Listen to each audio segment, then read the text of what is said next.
Hi there, BookTube. It's Roz, and it's a week and a half into February, and I haven't yet done a kind of January wrap-up, my delights, discoveries, and any disappointments of that month's reading. It doesn't matter, does it? But it makes me feel anxious when I haven't done it. So here we go. Let's crack on. I finished 10 books in January, and I would say it was a good month's reading, but not an absolutely stellar one, as I sometimes have. But maybe that will maybe I'll feel differently as I talk about the 10 books. We'll see. There wasn't a single 5-star read in the month, which is why I'm saying it was sort of not stellar. But I think there might be a slightly irrational and illogical reason for that. Okay, so one of my New Year's resolutions around sort of reading was to give up on Goodreads because, Amazon and all that, and swap to Storygraph, which everyone tells me is wonderful. So I did that. Now, Storygraph allows you to rate things by quarter points. So, now I can rate something 4.75 stars. It makes me a lot more mean or judicious about giving a 5-star. So, we'll see what impact that has over the course of this year. Anyway, of the books that I read, possibly the one that should have been a 5-star, but as I say, I was just being, a little bit more cautious about it, was this one, a children's picture book. And, that's not the sort of thing that I often read or talk about on this channel. I do sometimes read them aloud to children, but I don't then count that in my year's reading. But I have a very special affection for the Canadian writer and illustrator Jon Klassen, because he understands that small children do not necessarily want or need their books to be kind of cute or cozy, and so I heard some really good things about this new one of his, and it lived up to expectations. So it's almost perfect for me as picture books go, in terms of that the combination of illustration and text. They're beautifully balanced how they work together. They're really, really strong images, strong ideas, and a wonderful mixture of dark and warm simultaneously. If you've got a youngish child, or you just enjoy a story, go for it. It's based on a folk tale, but he does, well, as you're allowed to with folk tales, he does his own thing with it. There you go. But my best reading experience of the month, I would say, was a buddy read that I did of The Women of Troy by Pat Barker, which I buddy read with Berna of Berna's Bookish Adventures. Now, if you don't know Berna, do look up her channel. I'll link below. She lives in Turkey. She reads books in both Turkish and English, and yeah, she's a ruthless rater of books and a great setter of goals. But no, a really lovely person and a joy to read with. So, The Women of Troy is Barker's sequel to The Silence of the Girls, and it's kind of book 2 of a planned trilogy. The third one comes out this summer. That's a retelling of the Trojan War, or the latter part of and end and immediate aftermath of the Trojan War, primarily through the eyes of women. And at the moment, retelling of Greek sort of myths and stories is so fashionable, isn't it? So popular. They're popping up all over the place. They keep, appearing as recommendations for me because I've read quite a few of them. And that is great. I don't want to read all of them, but, I think it's a really good thing. A lot of them they're almost a kind of fantasy novel, I suppose, because, they go with the gods and the nymphs and the mythical creatures, the centaurs and kind of magical things happen in them. Madeline Miller's would be a good example of that, like Achilles and Circe, really lovely books that I enjoyed enormously. But what I find quite refreshing about Barker's approach is that it's much more sort of direct and realist, I suppose. She really focuses on the human stories in the Greek in the Greek stories, and human stories that you absolutely you get in the Iliad and the Odyssey, and you get particularly in the Greek dramatists. So that's what she draws on to write sort of much more about sort of psychology, I suppose, rather than magical side of things. And Barker has form with writing about war and the aftermath of war and the sort of impact of conflict, trauma. She wrote a brilliant trilogy about World War I, which if you haven't read it, rush out and do so, the Regeneration trilogy. And she brings that to retelling the mythical ancient conflict between the Greeks and Trojans. That understanding is what she puts in those books. And I really appreciated that. Yeah.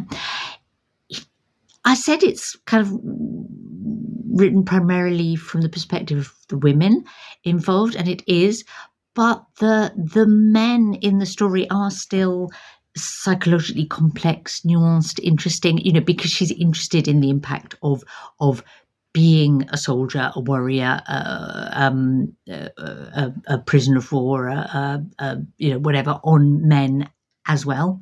What it does to a man to be part of a massacre, say, or So they're feminists, but then they're not feminists. If you've read Natalie Haynes, say Stone Blind, she slightly hammers you over the head with the sort of, let's put women back in their rightful place in this story, and she makes like the point that Medusa's not the monster and Perseus is. Barker's a bit more subtle with it than that. So strong recommendation, but obviously start with The Silence of the Girls, not with Women of Troy, because it is a trilogy. Reading that did kind of hit one of the I wasn't really doing any sort of reading events or readathons or whatever in January, but I did sort of half do the Past and Future readathon, which is a brilliant one for January because it does things like ask you to read one of the oldest things on your TBR or on your shelf and your newest acquisition. It's a good January reading event, and I think it's going to happen every year now. This is the second or third year, and look out for it. But and one of the prompts was to do a sort of series sort out. So I did, so that was nice.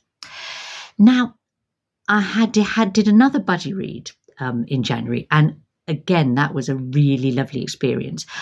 Perhaps not surprisingly, because I was reading this book with Tilly, my daughter, who you might know from Tilly's Shelf, although she's not doing a lot of videos at the moment. But she's. I think they're going to pick up again.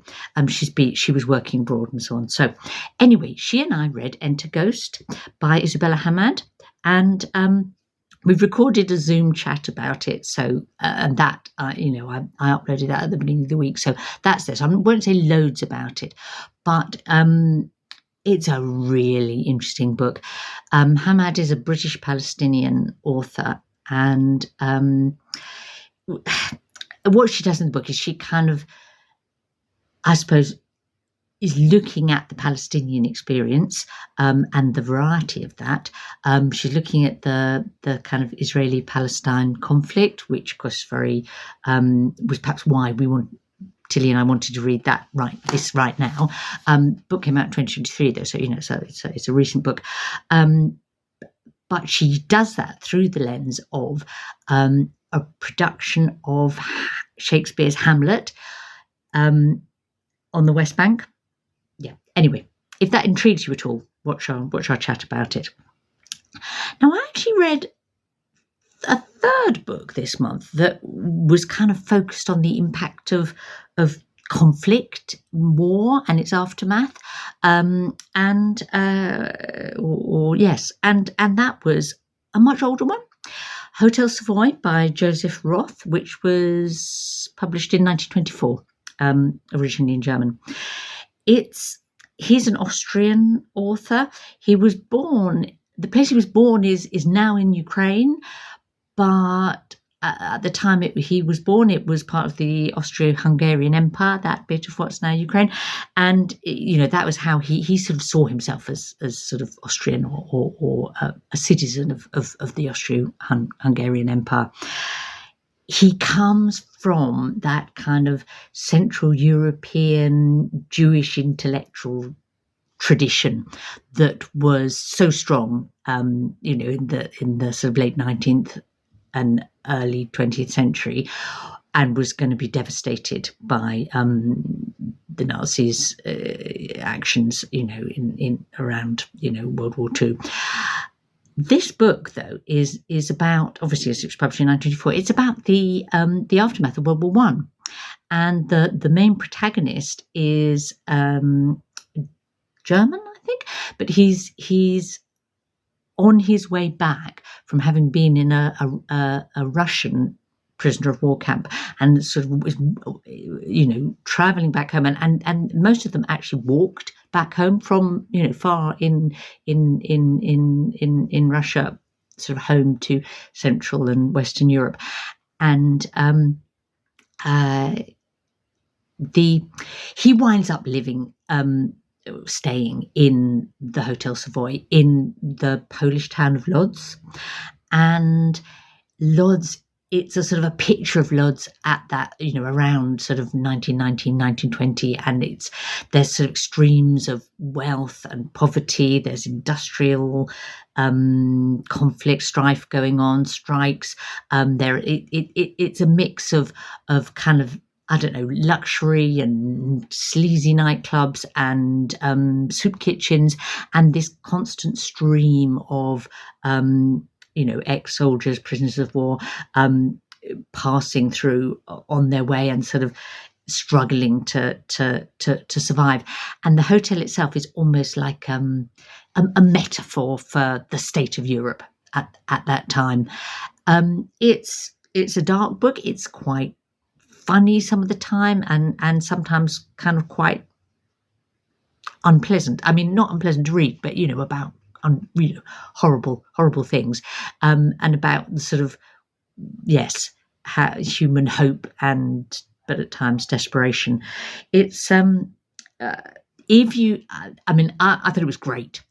If you've never read anything by Joseph Roth, you should read Radetzky March. That's his perhaps his masterpiece. But definitely this is a short one, and again, a recommendation. So the other 6 books I read this month are kind of, in my head, fall into pairs, kind of couples, and I'll explain. So the first pair were the 2 books that I was just slightly not disappointed by, but underwhelmed. They felt slightly underpowered compared with what I was expecting or felt they could be. The first of those 2 is Kibogo by Scholastique Mukosonga. She's French-Rwandan author. I absolutely loved her book, Our Lady of the Nile, and really wanted to read this, which was her new one. It's based around a sort of Rwandan storytelling tradition, which is great. And she uses that to really, satirize colonialism and colonial missionaries in particular, and I could really see what she was trying to do and get alongside that. But somehow what I wanted was to get more caught up in the characters, because she'd kick off a good character, but then you didn't get the follow through. I don't think that was a fault. I think that was, a deliberate choice. It was about the storytelling tradition that she was using, but it meant it didn't fly for me in the way that perhaps I hoped it would after Our Lady of the Nile. There we go. The other, as I say, book that didn't quite hit the spot for me, although I don't think that's because it's a bad book, was Winter People by Grainne Murphy. Irish author. It's a novel that is absolutely gorgeously set on Ireland's Atlantic coast, and that is the best thing about the book. The sort of descriptions of the sea and the beach and the bays and the weather and that, and that love of the sea, and it's kind of like the winter, the people who were there in the winter, when in the summer there'd be summer visitors, and but also winter as in a winter of the soul, I suppose, because it's got 3 intertwined stories and lots of really sort of sensitive emotional reflection, and lots of character building and development, and it's about families and community and grief and regret, and all good stuff, and all potentially kind of rose stuff. But I don't know, I think it was somehow too emotional for me, or perhaps just too emotional for me at the time I was reading it because of things in my life. I don't know, but when a book, you feel like it's slightly luxuriating in misery, somehow it hit that note for me. But other people who read it, I think, don't feel like that, so don't necessarily let that put you off if it sounds appealing. Now, my next pairing, as it were, is that I happen to read 2 books that are set in the same valley or sort of, area of Yorkshire. And that's called Calderdale, or the Calder Valley. And the poet, Ted Hughes, the Ted Hughes that was married to Sylvia Plath, that Ted Hughes, poet I love, he was born in Mytholmroyd in the Calder Valley in 1930. And it was somewhere that he sort of stayed attached to, although he didn't live there all his life, although that was where Plath ended up buried. His book, Remains of Elmet. Oh, and I have it here. It's one I can wave at you. In one of these gorgeous Faber poetry editions. I do love those. Anyway, this is his kind of celebration, I suppose, of the Calder Valley, where he grew up, but really about its history and its stories. And Elmet was a kind of ancient kingdom in that area, from the sort of early medieval times, what we used to call the Dark Ages. And it's one of those collections of poetry that I think is perhaps not his best loved, because I think it's perhaps slightly less accessible if you don't know and love that area, and if you're not interested in that area's sort of history. There's lots here about sort of factory workers, but older stuff, back to the Romans, mill ruins, the countryside, a wonderful spirit, sense of place. I really, really loved it. But I think I wonder if you'd never, tell me, if you read it and you haven't been to Calderdale or you don't know Yorkshire, did it fly for you? But it did for me, for sure. Now, I also read a novel, would you believe, set in the Calder Valley. This one. Now, if you watched my best of 2023 videos, in my sort of favourite novels written in English video, I said that my top novel of the year was Cuddy by Benjamin Myers, and absolutely sublime book for me. Really, really loved that book. So and this is one of his sort of backlist of novels that I haven't read. I've read quite a few, but I haven't read this one. And it was from 2017. Yeah. And back in October, I was in Yorkshire, another bit of Yorkshire, and I met BookTube commenter Ian Powell, lovely man, who gave me this. And we were we met up at a book event, an author reading event. So and I've been I was saving it for sort of a dark month, because it felt like a winter book. Now, it's set in the Calder Valley in the 1760s, so it's kind of dark, slightly experimental, literary end of historical fiction. Now, Calderdale then was desperately poor.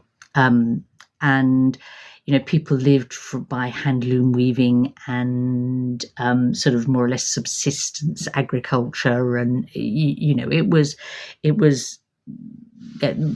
real sort of rural poverty, and things like things like charcoal burning, and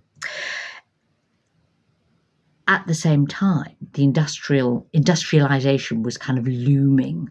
That was the thing that was sort of about to come and sort of take over the valley and change it. One of the things, there was a tradition in the Calder Valley of people doing clipping and coining. What's clipping and coining? That's clipping is snipping little bits of gold off legitimate sort of coinage, and then coining is melting that down and making it into fake coins. So that was something that had been going there for a while. But what Myers does is he takes the true story of David Hartley, or King David Hartley, as he's known in local history, who kind of organised this clipping and coining into a much sort of larger scale business, criminal undertaking, and they were known as the Cragvale coiners, and that is historically true. But he kind of creates a whole story around that. I had a little trouble getting into the book, I have to say, which surprised me because I like Myers, but it was quite blokey at the start. Something about, it's not just that there weren't many women characters, that's not necessarily a problem to me. It was more, I don't know, the way that it sort of, the characters at first, they really sort of revelled in their criminality, in their violence, and that, I was finding that a little tricky, although that was absolutely, true to life, true to the story, if you see what I mean. Ultimately, Myers really won me over. I loved the book. It's the vigor of his writing and the amazing sense of place and love of that, of the North, that he brings to his writing, that I really enjoy. So it was ultimately a win, and thank you, Ian, for the gift. Now, my final pair of books were, oddly enough, 2 books by Nobel Prize winners.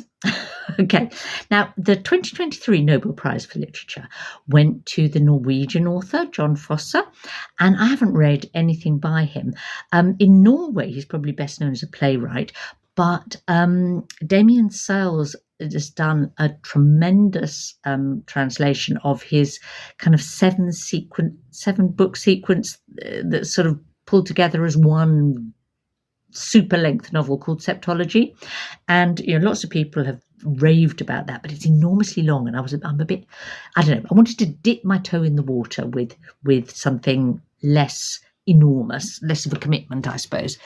And so I picked up his book that's most recently available, translated into English, which is A Shining, and tiny little thing, again translated by Damion Searls, and I think it was published in both Norwegian and English in 2023. They have quite a close sort of relationship now, I think.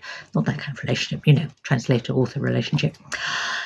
So, obviously it's a very short novella. It's about a man who goes on a rather random drive, ends up heading up a track into the forest that has a dead end, gets stuck, gets out of his car and wanders off into the snowy forest. And we never really understand why.